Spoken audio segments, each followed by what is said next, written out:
பக்தியா பாக்குறேன். அவர் தானே தம்பி சனாதனத்தை எதிர்த்து வீழ்த்த போறவர். அவரு ஐயர்கள்லாம் உட்கார்ந்து மந்திரம் சொன்னது, சமஸ்கிருத மந்திரம் சொன்னது.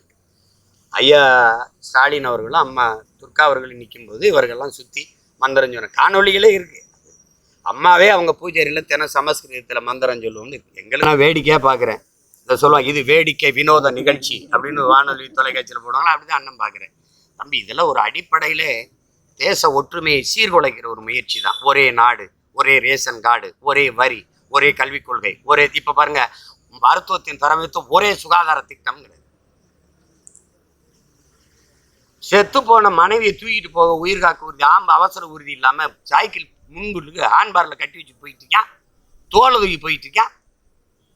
காட்டில் ஆத்தாவுக்கு முடியல, முதல் மகனும் இளைய மகனும் நடுவால ஒரு கட்டையை போட்டு தொட்டியில் கட்டி தூக்கிட்டு போயிட்டு இருக்கேன் ஆஸ்பத்திரிக்கு. என்ன மருத்துவத்தரம் இருக்குது இதில்? நீங்கள் ஒரே சுகாதார திட்டம், எல்லாம் ஒன்று, எல்லாம் ஒன்று. ஆனால் காவிரியிலேருந்து தண்ணி எனக்கு வருது. எப்படி இருக்கு?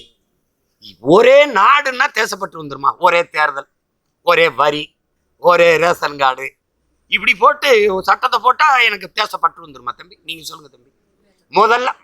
முதல்ல இந்தியா ஒரே நாடா? இந்த கான்செப்டுக்கு வாங்க. ஒரே நாடா? 28 நாடு, 8 ஒன்றிய பிரதேசங்களின் ஐக்கியமா? இதான கேள்வி. இந்தியா தட் இஸ் பாரத் செல்வியான் யூனியன் ஆஃப் ஸ்டேட்ஸ் தானே. மாநிலங்கள் அவை தானே, மாநிலங்களின் அவை தானே. ஆல் இந்தியா ரேடியோ தானே. ரேடியோ இல்லையே, இந்திய ரேடியோல ஆல் இந்தியா. அப்ப அந்த ஆல் இந்தியா எந்த இந்தியா? இது என் நாடு, அது அவர் நாடு, அவர் நாடு. நாங்கள் தமிழர்கள், அவர்கள் தெலுங்கர்கள், அவர்கள் மலையாளிகள், அவர்கள் கன்னடர்கள், அவர் குஜராத்தி, அவர் பீகாரி, அவர் மராட்டியர், எல்லாரும் சேர்ந்து இந்திய நாட்டின் குடிமக்களாக நாங்கள் ஒருங்கிணைந்து வாழ்றோம். அதனாலதான் அதை ஒன்றியம்ங்கிறோம். இது ஒரு ஐக்கியம். அது யுனைடெட் ஸ்டேட் ஆஃப் அமெரிக்கா, அது யுனைடெட் கிங்டம், அது ஐரோப்பிய யூனியன், அது மாதிரி யுனைடெட் ஸ்டேட் ஆஃப் இந்தியா. அது ஸ்டேட்னு வராம யூனியன் ஆஃப் ஸ்டேட்ஸ்னு மாத்திட்டேன், யூனியன் மாத்தி விட்டேன். அதானே? அப்ப ஒரே நாடு, ஒரே ரேஷன் கார்டு, ஒரே தேர்தல், எப்படி ஒரே தேர்தல் நடத்துவ நீ? இது கேள்வி. தர்க்கத்துக்கு இதை எடுத்து வைக்கணுங்க. அது செய்யறதில்ல. ஒரே தேர்தல் தம்பி, ஒரே தேர்தல். இப்ப நம்ம எப்படி கேட்போம்? தமிழ்நாட்டில் 39 தொகுதியும், புதுச்சேரியில 1 தொகுதியும், 40 தொகுதி உள்ளிட்ட ஒரே கட்டத்துல தேர்தலை நடத்தின பெருமக்கள் நீங்க.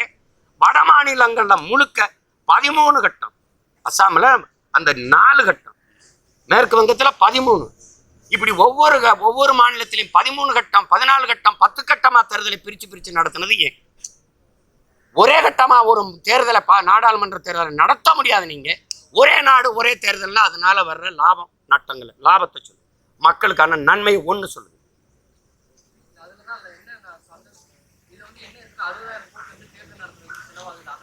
நீ என்ன அமைப்பு வச்சிருக்க? நீ 60,000 கோடி, நீ 2 தொகுதியில் எதுக்கு போட்டிடுற? 2 தொகுதியில் எதுக்கு போட்டிடுற? நீ ஒண்ணு மக்களை நம்மளையா, ஒன்னே நம்மளையா? தண்ட செலவு தானே, தண்ட செலவு தானே. நீ அப்புறம் ஒரு தொகுதி, நீ ஒரு பதவியில் இருக்கும்போது இன்னொரு பதவிக்கு எதுக்கு போட்டிடுற? எம்எல்ஏவா இருக்கும்போது எம்பிக்கு எதுக்கு போற? அதெல்லாம் எப்படி? இப்ப ஈரோடுல இடைத்தேர்தல் வருமா வராதா? வரும். இப்ப என்ன பண்ணணும்? அமைப்பு மாற்றம், அடிப்படை அமைப்பு மாற்றம்னா இந்த சிஸ்டர் ராங்கா இருக்கு, சேஞ்ச் பண்ணணும்னு சொல்றாங்கல்ல, அது என்னது?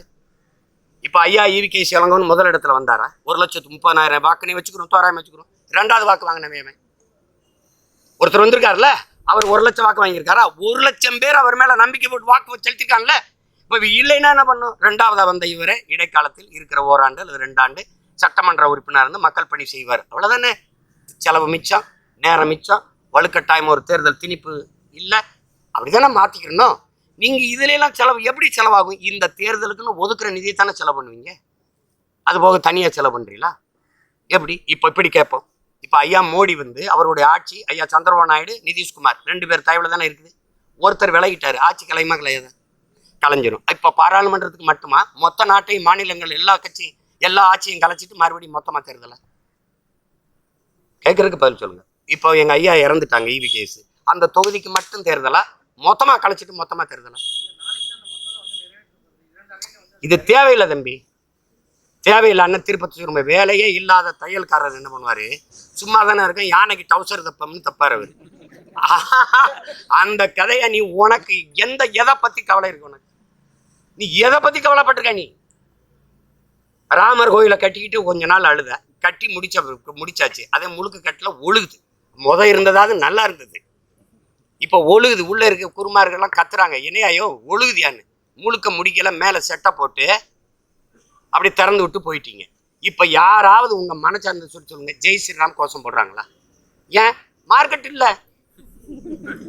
மார்க்கெட்டில் அதை ஹீரோ வச்சு யார் தம்பி படம் எடுப்பா? இப்போ இல்லை, அவருக்கு இல்லை. கடவுளை உங்களுக்கு நீங்கள் கட்சி தலைவராக்கி பிள்ளையார பொதுச் செயலாளராக்கி வச்சிருந்தீங்க. நீங்கள் உங்கள் கட்சி ப்ராப்பர்ட்டி ஆக்கி வச்சிருந்தீங்க. இது மாதிரி கொடுமை உலகத்தில் இருக்கா தம்பி? பிஜேபிக்கு மட்டும்தான் ராமரா? பிஜேபிக்கு மட்டும்தான் பிள்ளையார், மற்றவனுக்கு இல்லை. அது பிஜேபியில் இருக்கிறவங்க மட்டும்தான் ராமர் படைச்சு காத்தாரு, மற்றவெல்லாம் விட்டு போயிட்டாரா? இல்லை எப்படி? நீ ஏன் கைவிட்டப்போ? அந்த இடத்துல அகிலேஷ்னு ஒருத்தன் வந்தான், ஒரு தாழ்த்தப்பட்ட ஒரு மகனை தூக்கி பொது தொகுதியில் போட்டு ஒரே அடி அடிச்சு தோக்கடிச்சுட்டு போயிட்டான். அதுக்கப்புறம் ஜெய் ஸ்ரீராம் முடிஞ்சு போய். ஏன்னா மார்க்கெட் இல்லை அவருக்கு. இப்ப ராமரை சொல்லி அந்த இடத்துல ஓட்டு வாங்க முடியல. அவர் கோயில் கட்டின இடத்துல எவ்வளவு வழி இருந்தா ராமர் அந்த இடத்துல தோக்கடிப்பாரு. டே என்னைய வச்சு என்னோட சேட்டை வெறுத்துட்டாப்ல.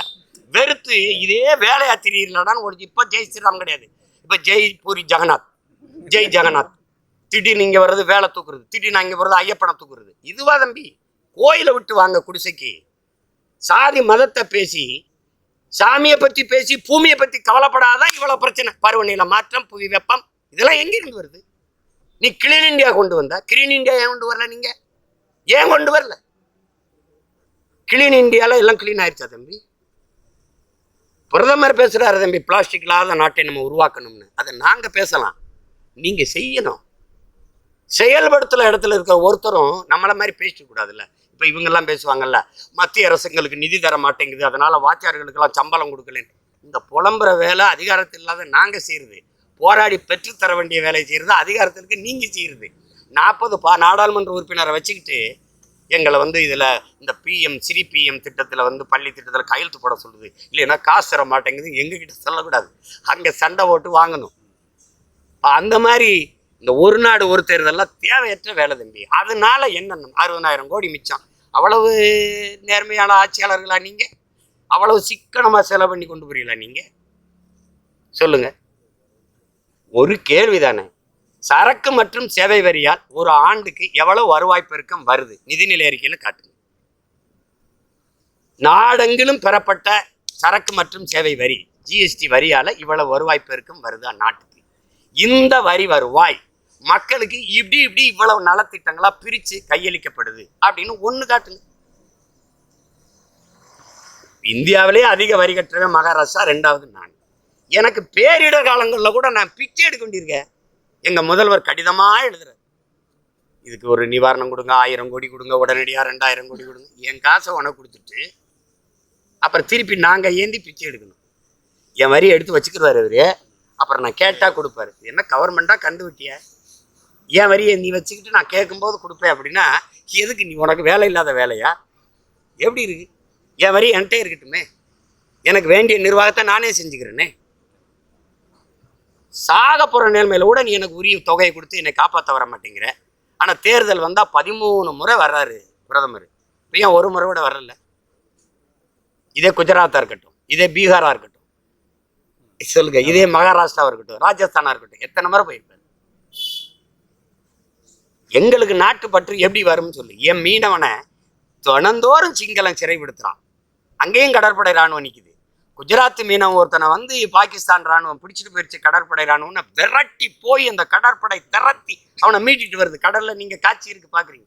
இப்போ ஒரு மீனவனுக்கு நீ அவ்வளவு வேலை செய்யறியே, 850 மீனவனை சுட்டே கொண்டிருக்கான். இதுவரை எத்தனை பேர் உள்ள சிறைக்குள்ள இருக்கான், தினம் கைது பண்றானே. ஒருத்தனையாவது நீ தடுத்து பிடிச்சு உன் கடற்படை ராணுவம் கைது மீட்டிட்டு வந்திருந்ததுன்னா ஏன் நாடுறா அப்படின்னு பற்று எனக்கு இருக்கு. எப்படி தம்பி இது? நீ நடத்து, ஒரு நாடு ஒரு தேர்தலை நடத்துங்க, நடத்தி காட்டுங்க பாப்போம். இதெல்லாம் தெண்ட செலவு தேவையில்லாத குழப்பம். வேற ஏதாவது?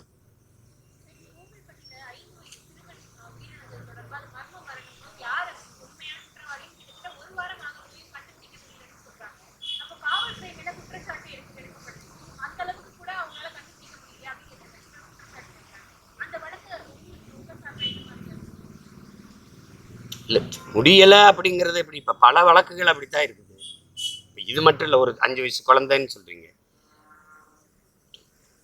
இந்த இப்போ பொள்ளாச்சி இதில் கூட்டு பாலியல் வன்கொடுமை நிகழ்ந்தது, அது என்னாச்சு? தூத்துக்குடி துப்பாக்கி சூட்டுக்கு உடனடியாக நீதி வழங்குவீங்க, அது என்னாச்சு? தங்கச்சி ஸ்ரீமதி இறந்ததுக்கு ஒரு தீர்மானம் போட்டு ஒரு நீதிபதிகள் விசாரணை குழு போட்டீங்க, அது என்னாச்சு? இப்படி எல்லாமே கிடப்பில் போடப்படும். கொஞ்ச நாள் கழித்து நகர்த்தி விடப்படும். அந்த பிரச்சனையிலிருந்து நீங்கள் அடுத்த ஒரு பிரச்சனை வரும்போது அங்கே நகர்ந்துருவீங்க. இப்போ எல்லாரும் என்ன இருந்தாலும் இந்த வெள்ளத்தை பற்றி தான் பேசுவோம். இது வடிஞ்ச பிறகு வேற ஒரு பிரச்சனை வரும், இதை மறந்துடுவோம். இப்போ இது கொஞ்ச நாள் விட்டு இதை மறந்துடுவோம். அப்படி இது கடத்தி விடுறதா தான் இருக்கு. இவ்வளவு பெரிய காவல் கட்டமைப்பால ஒரு கொலையாளியை கண்டுபிடிக்க முடியலையா? இப்போ நீங்கள் பல்லடத்தில் ஒரு குடும்பத்தில் உறங்கும் போது 3 பேர் அப்பா மகன் அம்மாவை கொண்டு விட்டான். அவனை கண்டுபிடிக்க முடியலையா? சொல்லுங்க, கண்டுபிடிக்க முடியல. இந்த நாடையே கண்காணிப்பு கருவியால் நிறைக்க ஒரு 500 கோடி தான் மொத்தமாகும். செய்ய முடியாதா? அதெல்லாம் கண்டுபிடிக்கிறதுனா கண்டுபிடிக்கலாம், அது தேவையில்லைன்னா இல்லை. வேங்கை வயலில் மாலத்தை கரைச்சவன் யாருன்னு சொல்லிட்டு போ. இவ்வளோ கண்டுபிடிக்க முடியாத 2 ஆண்டுகளை தேடி கண்டுபிடிக்க முடியாத தங்கச்சி. ஒரு மொத்தம் எத்தனை வீடு இருக்கும்? ஒரு கிராமம்னா 300-400 வீடு இருக்கும். சுற்றி இருக்கிற கிராமம்னா 300-400 வீடு. இதுக்கெல்லாம் விசாரிச்சு எவன்னு கண்டுபிடிக்க முடியாதா? தெரியும், அது தேவையில்லை. அதை கண்டுபிடிச்சா இந்த சாதிக்காரன் தான் ஊற்றுனான்னா இந்த சாதிக்காரன் ஓட்டு எனக்கு விழாது. விளங்குதில்லை உங்களுக்கு? அதுதான் பிரச்சனை இங்கே. அதுதான் சொல்கிறது, இது வாக்கு அரசியல் தான், மக்கள் அரசியல் கிடையாது. அதை பற்றி பேசி பயன் இல்லை. 2 தினங்களாக வந்து இணையதளத்தில் வந்து உதயநிதி அவர்கள் வந்து 3 ஜிஆர்களுக்கு பாதம் பூஜை பக்தியா பார்க்குறேன். அவர் தானே தம்பி சனாதனத்தை எதிர்த்து வீழ்த்த போகிறவர். அவது புதுசு கிடையாது. ஐயா உட்காந்துருக்கும்போது, ஐயா கருணாநிதியை உட்காந்துருக்கும்போது, அவங்க குடும்பமெல்லாம் நிற்கும்போது மொத்தமாகவே ஐயர்கள்லாம் உட்காந்து மந்திரம் சொன்னது, சமஸ்கிருத மந்திரம் சொன்னது. ஐயா ஸ்டாலின் அவர்களும் அம்மா துர்கா அவர்களும் நிற்கும்போது இவர்கள்லாம் சுற்றி மந்திரம் சொன்ன காணொலிகளே இருக்குது. அம்மாவே அவங்க பூஜையில் தினம் சமஸ்கிருதத்தில் மந்திரம் சொல்லுவோம்னு இருக்குது. எங்களுக்கு மந்திரம் தேவாரம், திருவாசகம், திருப்புகளை தாண்டி உங்களுக்கு தெரியும். உங்களுக்கு 12 திருமறைகளை தாண்டி எங்களுக்கு ஓதுறதுக்கு மந்திரம் வேணுமா? இல்லை, அதெல்லாம் ஒன்றும் இல்லை. சொல்கிறதா வெளியில் அப்படி சொல்லிக்கிறதா, அப்புறம் உள்ள அப்படி செஞ்சுக்கிறதா. நீங்கள் இந்த தேதியில் இந்த நேரத்தில் பதவி ஏற்கணும்னு பதவி ஏற்கிறவங்க கிட்ட போயிட்டு இதையெல்லாம் நீங்கள் பேசிட்டு இருந்தீங்கன்னா எப்படி? அவர் காலை கழுவி நீங்கள் தண்ணீரை தலையில் தெளிச்சா தான் பதவி நீடிக்கும்னா குடங்குடமாக கூட தண்ணியை தெளிச்சுக்கிட்டு இருப்பாங்க. அதை போய் பேசிட்டு வேண்டியதில்லை, விடுங்க. அது அவர் சனாதனத்தை ஒழிக்க முயற்சி செய்த போது அப்படின்னு நீங்கள் எடுத்துக்கணும். மகிழ்ச்சி.